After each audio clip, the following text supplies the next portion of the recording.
Hello guys, welcome back to my channel. आज हम लोग बात करने वाले हैं in continuation of link queue, type of execution in link queue. That means कि जो आपकी लिंक क्यू क्वेरीज होती हैं वो किस तरह से एग्जीक्यूट हो सकती हैं।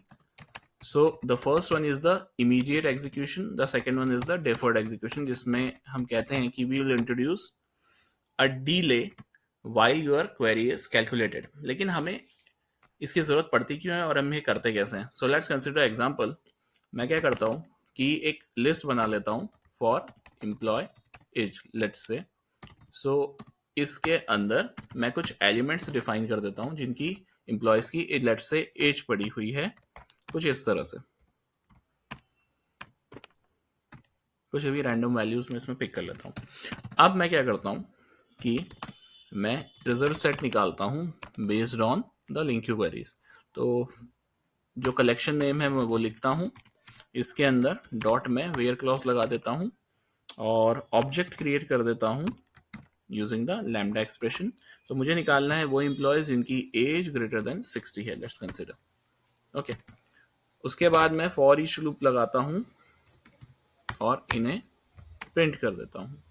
देखिए ऑलरेडी ये वैल्यूज आ ही रही हैं। अब मुझे जस्ट इन्हें क्या करना है, प्रिंट करना है। सो मैं इन वैल्यूज को प्रिंट कर लेता हूं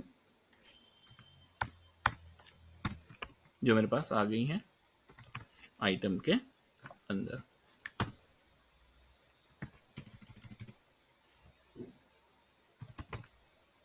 कुछ इस तरह से, और कलेक्शन का नाम यहाँ पर जो मेरा है वो रिजल्ट है। ओके, अब पहली चीज तो ये हुई। अब मैं दूसरी चीज क्या करता हूँ कि एक और रिजल्ट कैलकुलेट कराता हूँ, बट उसमें से थोड़ा सा वेरिएशन ये करता हूँ कि उसके अंदर जब ये रिजल्ट कैलकुलेट होता है तो मैं इसके साथ टू लिस्ट इंट्रोड्यूस कर देता हूँ।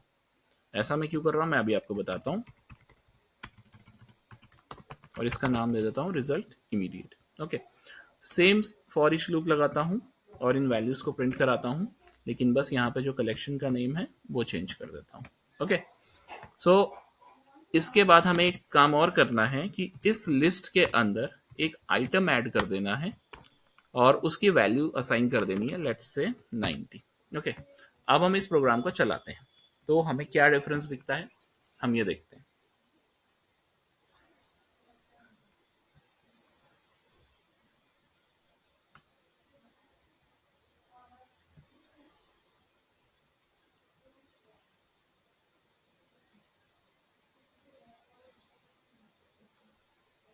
अगर आप पहले कलेक्शन को देखते हैं तो उसके अंदर तीन वैल्यूज आई हैं, 67, 87 एंड 90। और जो आपका दूसरा कलेक्शन है उसके अंदर दो वैल्यूज आई हैं, 67 एंड 87। अगर आपको कोई भी कंफ्यूजन है तो मैं एक काम और कर देता हूँ कि बीच में मैं console dot right line for a new line introduce कर देता हूँ ताकि आपको कोई कंफ्यूजन ना रहे। तो इससे हमें पता क्या चलता है कि हमारा इमीडिएट एंड डेफिनेट एग्जीक्यूशन हो कैसे रहा है। मैं आपको वो बताता हूँ। जब भी आप किसी ऑपरेशन के साथ लिंक क्यू के डॉट टू लिस्ट लगा देते हैं तो वो एग्जीक्यूशन आपका कैसा बन जाता है, इमीडिएट बन जाता है। देखिए यहाँ पे आपके पास जो ये तीन वैल्यूज आ रही हैं स्टार्टिंग में जिनके साथ आपने डॉट टू लिस्ट नहीं लगाया, उसके साथ आपकी 90 वैल्यू इंक्लूड हो गई है जो हमने बाद में ऐड की थी लिस्ट के अंदर, राइट। लेकिन जो इसके साथ आपने डॉट टू लिस्ट लगा दिया है उसके साथ ये वैल्यू नहीं आई है। That means this type of execution is immediate and the first type of execution is deferred. तो होता क्या है कि जब भी आप dot to list dot to arrays कोई एग्रीगेट फंक्शन इंट्रोड्यूस करा देते हैं लिंक क्यू एरेस के साथ तो वो एग्जीक्यूशन क्या बन जाता है, इमीडिएट। और अगर आप ऐसा नहीं करते हैं तो that execution becomes the deferred execution. वो आपके बाद के चेंजेस को इंक्लूड कर लेता है और वैल्यू को प्रिंट करने के टाइम पे उसे दे देता है। So this is the main difference between a immediate and a deferred execution in link Q. आगे की वीडियोस के बारे में जानने के लिए चैनल को लाइक एंड सब्सक्राइब करते रहिए, फॉलो करते रहिए। Thank you.